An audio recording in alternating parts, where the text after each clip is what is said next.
वर्ण व्यवस्था और जाति व्यवस्था या कर्म योग्यता, गुण, कर्म, स्वभाव, इन सब के आधार पर वर्ण बनते थे पहले।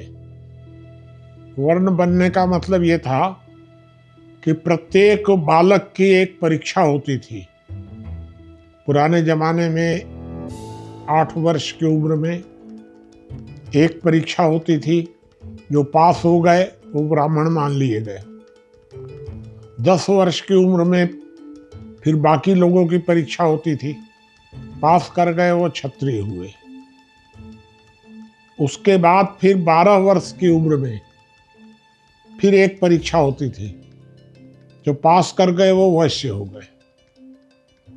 तीनों को यज्ञोपवीत अलग अलग दिया जाता था, और जो तीनों परीक्षा फेल हो गए वो शूद्र हो गए।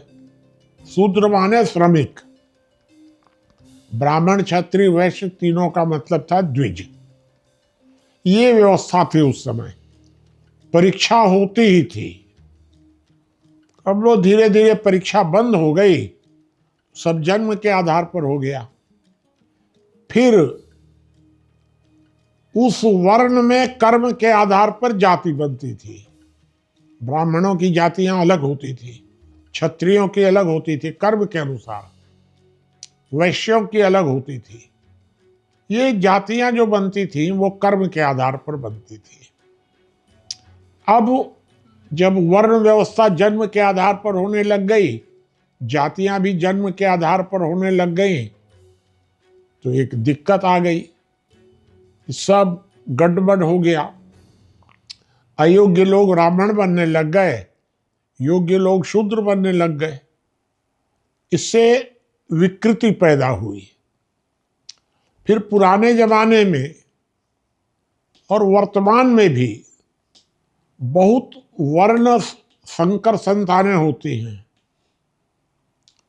किसी वर्ण का पुरुष है, किसी दूसरे वर्ण की महिला के साथ गुप्त रूप से उसका संबंध है, संतान होगी, उस पर प्रभाव उसका पड़ेगा ही।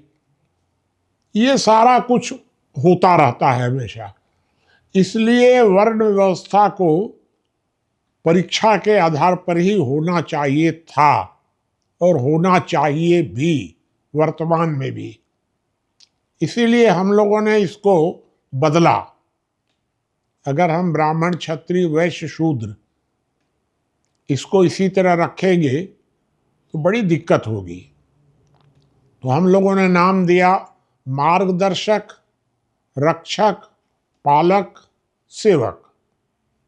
ये 4 अलग अलग वर्ण परीक्षा के आधार पर बनाए जाएंगे, और फिर इन्हीं के अंदर कर्म के आधार पर जातियां बनेगी। वकीलों की अलग जाति, डॉक्टरों की अलग जाति, ये कर्म के आधार पर किसानों की अलग जाति, सब जातियां बनेंगी। ये हम लोगों के दिमाग में ये योजना है, इस पर हम लोग काम कर रहे हैं।